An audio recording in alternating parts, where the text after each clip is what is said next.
I invented a super rifle. When I tested its power, the concrete surface only had a bullet hole, but behind it smoke and dust filled the air. The crowd rushed over to check. The concrete had been completely penetrated, and a massive hole had formed in the back. A nearby building was also affected. To demonstrate the weapon's full power, I swapped in a brand new battery. I had my teammate set up the camera to record.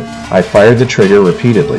The iron bridge in the distance collapsed instantly. We took the video to the military, hoping to sell the weapon for a high price.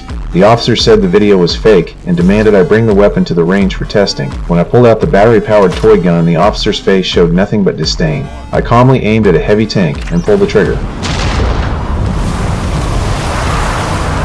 The officer instantly became excited, eager to buy the super rifle and its technology. He immediately asked my price. I set it at a sky-high $100 million. He agreed on the spot, promising to gather the funds by noon tomorrow. What I didn't expect was, the officer went back and started investigating my connections. When the deal time came the next day, I was still fantasizing about making a huge profit, but I was worried the officer might pull a trick, so I handed the weapon to my teammate for safekeeping. When we arrived at the trade location, the other side didn't bring the money. Instead, they revealed their weapons and threatened me to deliver the goods. As I prepared to escape, I found my family had been kidnapped by the officer. I had no choice but to call my teammate and hand over the weapon and documents to the officer. Once they confirmed everything was in order, they allowed me and my family to leave. What they didn't know was, I had a backup plan. I took my teammate to the rooftop where I had set up a signal booster. I locked onto the officer's vehicle as the target. I had installed a tracker on the weapon earlier. Through the surveillance, I tracked the officer's movements. The vehicle entered firing range, and I pulled out the second-generation super rifle. It looked like a toy water gun, but its power and range were far superior to the first generation.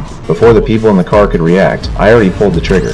The next second, the car was sliced in half. I fired again, and the car erupted in flames. The explosion rang out loudly, and the officer and the weapon's documents were turned to ash. As I prepared to leave, the police stopped me, saying they saw me with the officer and suspected me. I remained calm, telling them I only had a toy water gun and the officer's car was over 10 kilometers away. The police immediately dismissed their suspicions. I successfully completed my revenge.